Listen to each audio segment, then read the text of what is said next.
Tuhan bersamamu. Dan bersama rohmu. Inilah Injil suci menurut Matius.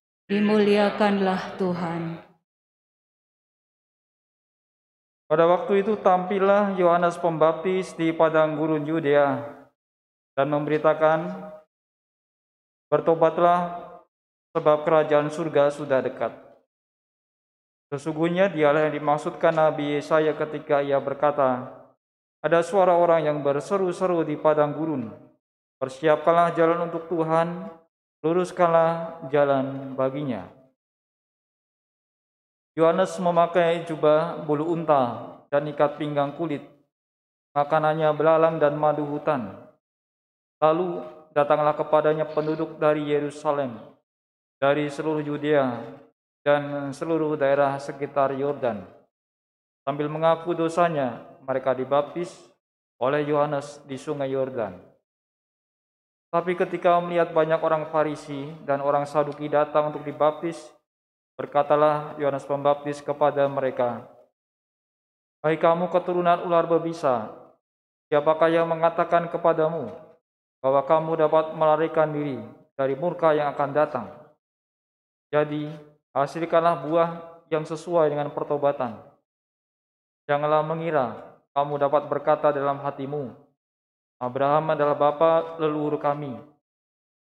Karena aku berkata kepadamu, Allah dapat menjadikan anak-anak bagi Abraham dari batu-batu ini. Kapak sudah tersedia pada akar pohon, dan setiap pohon yang tidak menghasilkan buah yang baik pasti ditebang dan dibuang ke dalam api. Aku membaptis kamu dengan air sebagai tanda pertobatan. Tapi Dia yang datang kemudian setelah aku lebih berkuasa daripada aku, dan aku tidak layak membawa kasutnya. Dia akan membaptis kamu dengan Roh Kudus dan dengan api. Alat penampi sudah di tangannya. Dia akan membersihkan tempat pengirikannya dan mengumpulkan gandumnya ke dalam lumbung, tapi debu sekam itu akan dibakarnya dalam api yang tak terpadamkan." Demikianlah sabda Tuhan. Terpujilah Kristus.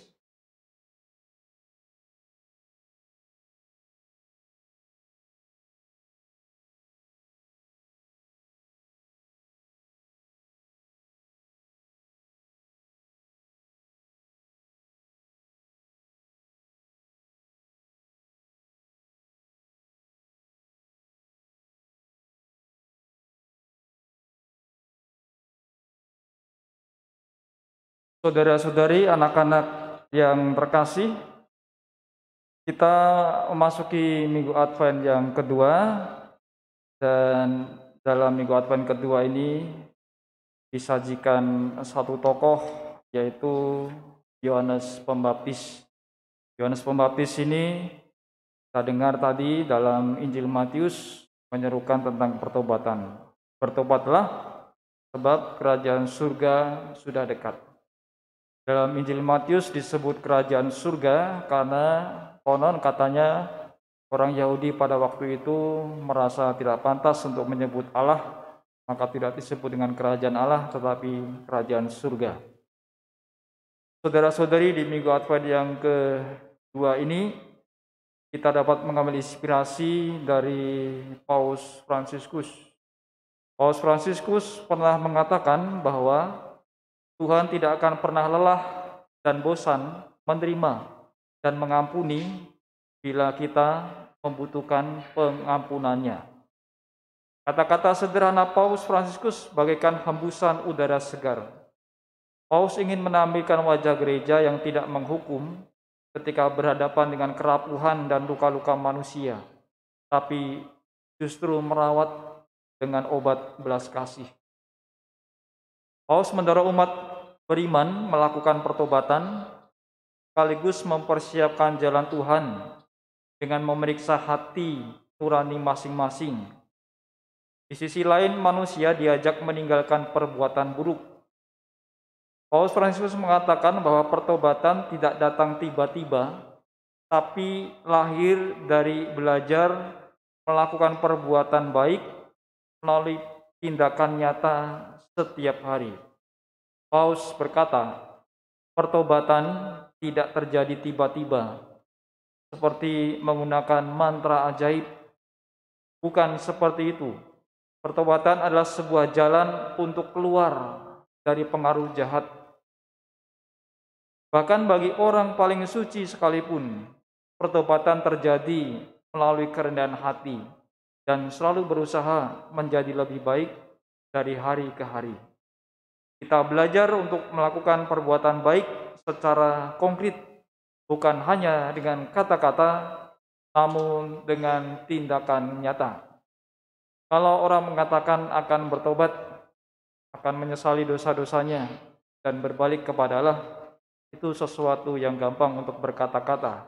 Tetapi membangun niat dan mewujudkan niat itu dalam tindakan nyata, itu yang menurut saya butuh perjuangan. Pertobatan tidak sekedar kata-kata atau dalam hati, tetapi sungguh diwujudkan dalam tindakan yang nyata dalam hidup sehari-hari. Saudara-saudari, kita telah memasuki Minggu Advent yang kedua. Dalam Minggu Advent kedua ini kita disadarkan melalui sabda Tuhan untuk mempersiapkan diri, memperingati kelahiran Kristus dengan pertobatan. Yohanes Pembaptis mengingatkan kita melalui Injil yang kita dengar untuk bertobat. Bertobat adalah suatu usaha untuk menanggalkan pikiran-pikiran yang mengekang batin karena telah berbuat dosa dan membiarkan diri kita dipimpin oleh Tuhan. Bertobat juga berarti mengubah hidup kita, mengubah pola pikir kita. Mengubah hidup artinya adalah kita mengusahakan hidup seturut dengan sabda dan kehendak Allah. Kita tidak lagi hidup dalam dosa, namun berusaha mengubah hidup ini menjadi lebih baik lagi.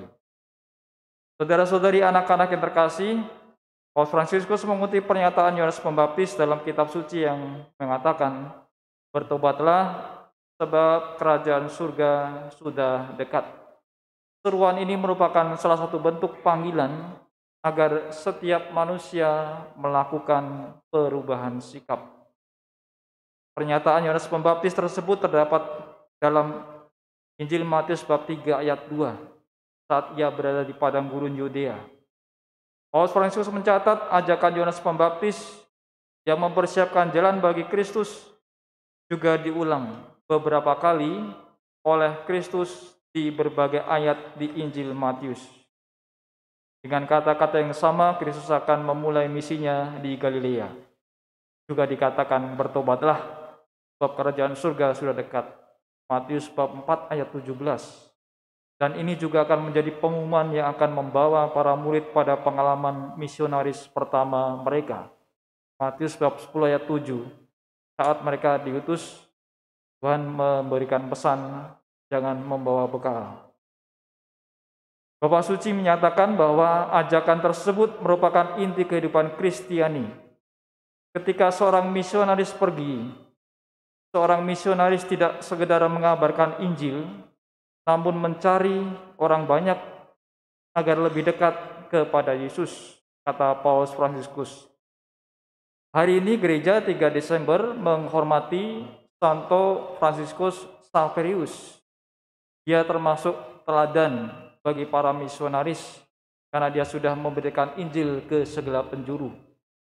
Menurut kisah sejarah, dia sampai ke India, sampai ke Maluku, lalu berencana masuk ke Cina, tetapi dia keburu meninggal. Tapi yang jelas semangat pemberitaan Injil Fransiskus Xaverius tetap diteruskan dan dirasakan hingga saat ini. Itulah perjuangan di mana seperti yang Paus katakan tadi, bahwa seorang misionaris pergi tidak sekedar mengabarkan Injil, namun mencari orang banyak agar lebih dekat kepada Kristus. Paus Fransiskus mengatakan pula, ajakan tersebut menyenangkan karena manusia tidak harus menunggu kerajaan Allah, dan manusia dapat mengalami beberapa keindahan dan sukacita di bumi. Paus Fransiskus berkata, berubahlah setiap hari, satu langkah penting setiap hari. Dia mendorong umat beriman melakukan pertobatan sekaligus mempersiapkan jalan Tuhan dengan memeriksa hati nurani masing-masing. Di sisi lain manusia diajak meninggalkan berbagai kesesatan. Paulus mengatakan, berhala memang nyaman namun menyesatkan. Bentuk berhala tersebut antara lain misalkan kekuatan dengan menindas orang yang lemah, ataupun haus akan kekayaan, kesenangan. Saudara-saudari dan anak yang terkasih, kita sedang dalam perjalanan untuk mempersiapkan Hari Raya Natal. Menurut Paus Fransiskus, Natal adalah hari sukacita yang besar, berfokus kepada acara keagamaan yang membutuhkan persiapan rohani. Paus berpesan, di masa Advent mari kita dibimbing oleh nasihat Yohanes Pembaptis, persiapkanlah jalan Tuhan, luruskanlah jalan baginya. Kita bertobat agar pantas di hadapan Tuhan guna menyambut hari raya. Maka mari kita persiapkan diri menyambut kelahiran Kristus Sang Juru Selamat dengan pertobatan dan mengusahakan hidup lebih baik seturut kehendak serta sabda Allah. Kita hening sebentar untuk meresapkan sabda Allah.